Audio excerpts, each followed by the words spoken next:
Radio Republik Indonesia Sintang, RRI, Radio Tanggap Bencana COVID-19, menyampaikan Buletin Sepekan. Inilah Buletin Sepekan Radio Republik Indonesia Sintang, edisi Minggu 13 Maret 2022, disampaikan saya Taufik Hidayat dan Ati Yulianti. Pekan ini, kami menghimpun berbagai peristiwa aktual, politik, hukum, pendidikan, dan peristiwa yang terjadi di Kabupaten Sintang dan Kapuas Hulu.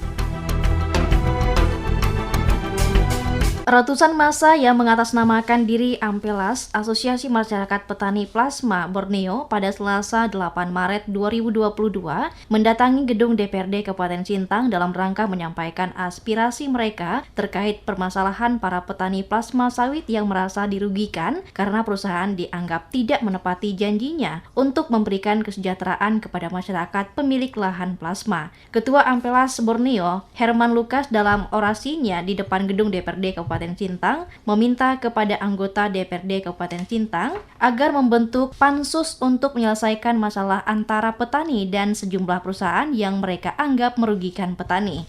Ada 17 poin tuntutan yang disampaikan oleh para pendemo, diantaranya pembagian hasil sesuai kemitraan, kejelasan terhadap berakhirnya masa HGU, mengutamakan masyarakat setempat untuk dijadikan karyawan, transparansi pengelolaan dana koperasi, mengeluarkan lahan masyarakat yang masuk ke dalam HGU perusahaan padahal tidak pernah diserahkan ke perusahaan, meminta Bupati Sintang untuk mencabut izin usaha perusahaan yang bermasalah di Kabupaten Sintang dan mengancam akan menuntut akses jalan keluar masuk perusahaan secara permanen jika tuntutan mereka tidak dipenuhi. Kita tuntut untuk HPI, Julong dan Gunas harus ada pansus.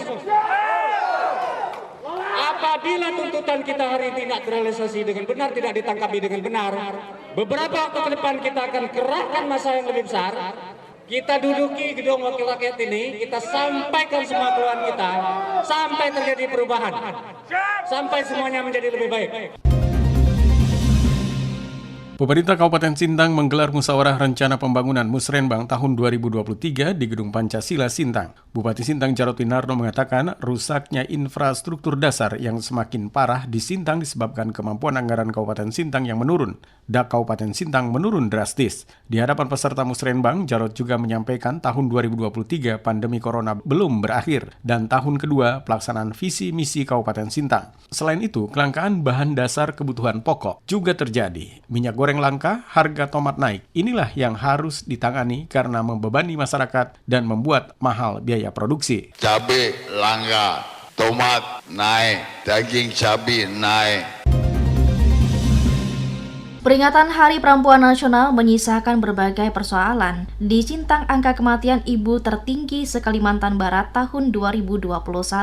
Kasih Kesehatan Keluarga dan Gizi Masyarakat Dinas Kesehatan Kabupaten Sintang, Florida Ida, mengatakan dalam 2 tahun berturut-turut Kabupaten Sintang angka kematian ibu tertinggi se-Kalimantan Barat. Tercatat pada tahun 2020 sebanyak 17 kasus kematian ibu dan tahun 2021 sebanyak 20 kasus. Dinas Kesehatan Kabupaten Sintang dalam menekan tingginya angka kematian ibu dengan membentuk tim. Tim ini mendeteksi risiko tinggi di awal kehamilan untuk memberikan tindakan tepat sehingga tidak ada keterlambatan dalam penanganan, dan tahun 2022 hingga saat ini 0 kasus kematian ibu di Kabupaten Sintang. Iya, masih tertinggi di Kalimantan Barat. 2021 itu 20. Ya, kita sudah membentuk tim di tingkat sistem rujukan yang rujukan yang terpadu, kemudian mendeteksi risiko tinggi di awal kehamilan. Berbagai tanggapan masyarakat tentang peringatan Hari Internasional Women Days kami hadirkan. Nama saya Jessica Megata Rabit, saya Bidan Plus Direktur Klinik Persada Nusantara Sintang. Kalau saya pribadi, dimanapun kita sekarang berkarir atau tidak, berperanlah secara maksimal di lingkungan kita, karena itu bisa memberikan dampak kepada lingkungan sekitar. Kemudian kayaknya kita lebih baik tuh kayak support each other, maksudnya mendukung satu sama lain. Jadinya tidak menjatuhkan mana yang tidak berkarir, mana yang berkarir. Kayak gitu sih, Bang. Nama saya Dr. Sita Dea Fiastia, profesi saya sebagai dokter umum. Kalau di tahun sekarang sih, kalau untuk membedakan gender sih kayaknya enggak sih, sama cowok, cewek sama-sama bisa berkarir dalam dunia kerja apapun, mau mau dokter, mau dia jadi pejabat atau apapun ya, cewek kan udah sama sekarang posisinya sama laki-laki, nggak ada bedanya sih kalau untuk sekarang, tergantung kita perannya lagi. Tapi tetap sebagai perempuan ya tetap mengutamakan kayak apalagi yang udah berumah tangga, tetap mengurus rumah tangga, tetap bekerja sebagai pekerjaannya. Misalnya saya sebagai dokter ya tetap bekerja sebagai dokter, tapi kalau udah pulang ke rumah ya tetap posisinya saya sebagai ibu rumah tangga gitu. Nama saya Familia Evarista Jaul, profesi saya sebagai analis kesehatan.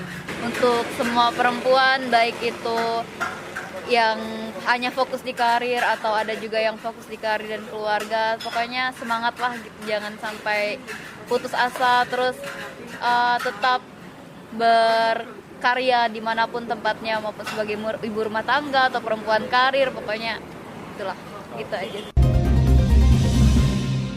Kita beralih ke berita politik. Tim Kemenko Polhukam berkunjung ke Kabupaten Kapuas Hulu yang merupakan wilayah perbatasan untuk monitoring atau pemantauan lapangan implementasi kebijakan pertahanan negara di wilayah perbatasan Republik Indonesia, Malaysia. Kunjungan ini didampingi Komandan Kodim 1206 Putusibau Letkol Infantri Jamie Oktis Oil mendampingi tim Kemenko Polhukam bidang wilayah perbatasan dan tata ruang pertanahan meninjau daerah perbatasan Republik Indonesia Malaysia dalam rangka kunjungan kerja ke Kecamatan Badau, Kabupaten Kapuas Hulu. Ketua Tim Asistensi Deputi Koordinasi Wilayah Perbatasan dan Tata Ruang Wilayah Pertahanan Nasional dari Kemenpolhukam, Brigjen TNI Sutikno Sulaiman beserta rombongan langsung meninjau pos lintas batas atau PLBN Nanga Badau, dilanjutkan meninjau pos Komando Tastis Perbatasan yang dijaga oleh Satuan Yonif 144 Jaya Yuda. Rombongan juga meninjau langsung jalan pendekat yang sering digunakan sebagai jalan tidak resmi atau jalan tikus menuju negara tetangga Malaysia dan juga melihat kondisi patok batas negara Malaysia. Di mana Menko Polhukam itu selaku ketua pengarah Badan Nasional Pengelola Perbatasan.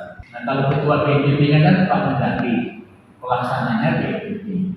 Jadi kalau misalnya permasalahan di perbatasan ini tuntas nggak selesai, kemudian lembaga itu terkait BNPB juga kan beres-beres, PUPR juga kan beres-beres, nah terpaksa mau Menko Polhukam mengendalikan, memberikan arahan akan ditindaklanjuti rapat koordinasi terbatas antar menteri.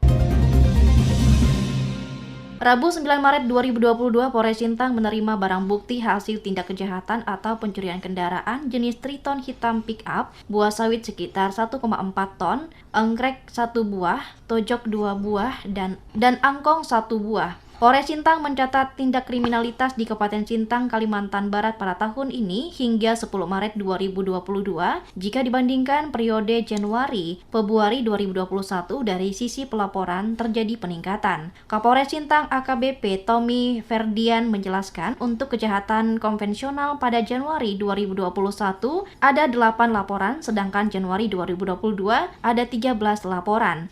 Seluruh laporan yang masuk telah ditangani, ada beberapa yang sudah selesai. Selain itu, ada kejahatan transnasional terkait kasus narkoba, beberapa kasus telah ditangani. Relatif masih pada tahap pengguna. Tahun 2022 ini untuk tingkat kriminalitas berbanding periode Januari-Februari 2021, memang dari segi pelaporan ada sedikit peningkatan pelaporan kriminalitasnya, di mana kalau kejahatan konvensional pada tahun bulan Januari 2021 itu ada sebanyak 8 laporan, sementara bulan Januari 2022 ada sebanyak 13 laporan.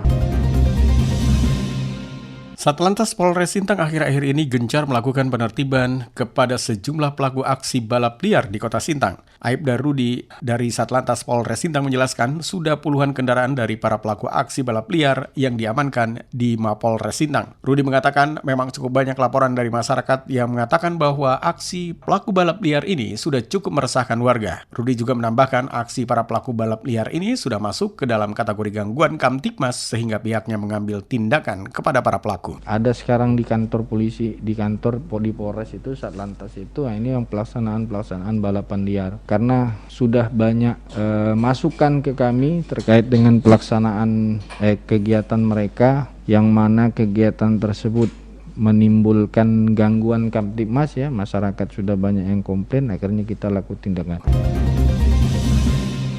Pemerintah Kabupaten Kapuas Hulu melalui 23 puskesmas yang tersebar di Kabupaten Kapuas Hulu menggencarkan pelaksanaan kontak tracing kepada pihak yang telah melakukan kontak erat dengan pasien yang telah dinyatakan konfirmasi positif COVID-19. Sekretaris Daerah Kabupaten Kapuas Hulu Mohzaini mengatakan, dengan digencarkan pelaksanaan tracing oleh Dinas Kesehatan Kabupaten Kapuas Hulu maupun puskesmas, jumlah pasien yang terkonfirmasi positif COVID-19 semakin meningkat karena kontak tracing dilakukan menyasar hingga kecamatan maupun desa. Memang dengan adanya peningkatan kasus kemarin, salah satu yang memang kita laksanakan memang melalui testing tracing itu. Nah, sehingga dengan itu mengakibatkan memang banyak memang yang terdampak jadinya kasus itu gitu kan. Seperti yang dulu lagi lah kasarnya dengan banyak tracing kan akhirnya testing tracing kan akhirnya ini karena memang ada indikasi yang memang kebanyakan OTG gitu kan. Dinas Pendidikan dan Kebudayaan Kabupaten Kapuas Hulu Kalimantan Barat mengeluarkan surat edaran kepada seluruh sekolah tingkat TK sampai SMP, baik swasta maupun negeri di Kabupaten Kapuas Hulu agar sistem pembelajaran tatap muka 100% yang dilaksanakan di Kabupaten Kapuas Hulu dialihkan menjadi sistem pembelajaran daring atau pelaksanaan tatap muka terbatas 7 hingga 12 Maret 2022. Kepala Dinas Pendidikan dan Kebudayaan Kabupaten Kapuas Hulu Petrus Kusnadi menjelaskan, surat edaran tersebut dikeluarkan menyikapi terjadinya peningkatan signifikan kasus COVID-19 yang telah menempatkan Kabupaten Kapuas Hulu pada status level 3 pemberlakuan pembatasan kegiatan masyarakat PPKM dari yang sebelumnya Kabupaten Kapuas Hulu berada pada zona PPKM level 1. Kita terus akan memonitor di kecamatan-kecamatan. Ya, kenapa tidak dilakukan secara menyeluruh? Karena wilayah Kapuas Hulu ini kan sangat luas dan sekolahnya terpencar-pencar, ada di dalam, ada di danau, ada di hulu sungai, segala macam. Jadi apabila di daerah-daerah yang ada kasus saja yang kita lakukan tindakan penghentian belajar tatap muka, dialihkan ke belajar sistem belajar dari rumah. Di samping untuk proses belajar mengajar, memang untuk penanganan COVID-19 itu harus menjadi fokus.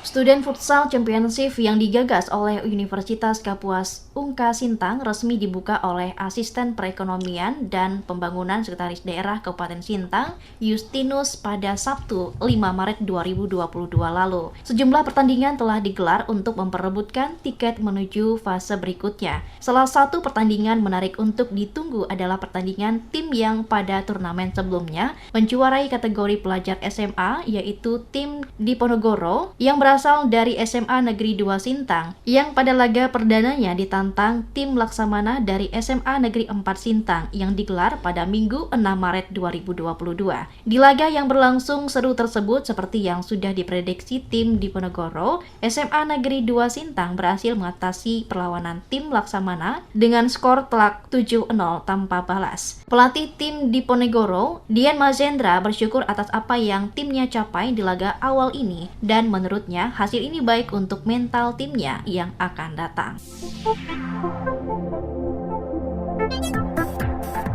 Saudara, demikian Buletin Sepekan Radio Republik Indonesia Sintang edisi Minggu 13 Maret 2022. Mewakili kerabat kerja tim Buletin Sepekan Radio Republik Indonesia Sintang, penulis naskah Suryatini, teknik rekaman dan editing Kiki Wulandari dan Ade Ramli. Narator saya Taufik Hidayat dan Ati Yulianti mengucapkan terima kasih atas kebersamaan Anda dan sampai jumpa.